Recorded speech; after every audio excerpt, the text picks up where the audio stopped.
As a veteran, I am connected to hundreds of thousands of other men and women with a single thread, that attachment to service of country. And for one Army veteran, that thread created a safety net to catch him when his world fell apart. Tyrone Desheers and his wife Alexis both served proudly in the Army. In their post-service life in Texas, Tyrone says he became an iron worker. His wife took up a job as a medical assistant. The pay scale was a little lower down there, so we tried to make it work the best we could. And then when the whole COVID thing hit, it was just, my wife had lost her job at the doctor's office she was working at. So we just kind of fell behind from there. Quickly burning through savings, he says Alexis networked on social media while he was at work, tracking down opportunities in the ironwork industry. She started out with a gentleman down in Louisiana. It was a connection to a possible job. And he said, do you want to come to Louisiana? I was like, But sensing the hesitation, that person used his network to then make a connection in Ohio. He's an Army veteran. And he's like, I'll make a few phone calls. And he sure did, and he came through. Applied for an apprenticeship program, went through an interview, was selected, started work, I think like 2 weeks later.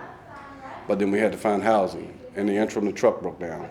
So there was a lot of other barriers that came up, and we just had to chop wood and make it through it. Chris Macklin is an Army veteran and a homeless veteran case manager for Easter Seals of Greater Cincinnati.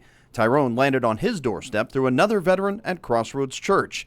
Chris was able to secure housing for Tyrone using the VA's Supportive Services for Veteran Families program, while Tyrone waited for his first paychecks to roll in. We were able to, meet the emergent needs, help him facilitate housing, help him get his kids enrolled in school. Chris was able to get the cost of the broken down truck covered, and Wheels Ministry at Crossroads Church provided the family with another donated car. The family is now settled into their new home, adjusting to being Cincinnatians. Tyrone says they couldn't have done it without the veteran safety net and Chris Macklin at Easter Seals. Chris has been our guardian angel since we got up here. Chris says it's Tyrone's character that allowed him to land on his feet. He's resilient. He went to a third shift, working 16 hours a day to make sure he met the needs of his family. And that's, it's just what you get when you have an Army veteran. Tyrone and his wife have 5 children. Their 16-year-old is taking part in Easter Seals Youth Build program, completing his regular high school work and learning a construction trade. And there's a pretty amazing little family-like bond that's developed between Chris and Tyrone. You can read about that in the online version over on WCPO.com.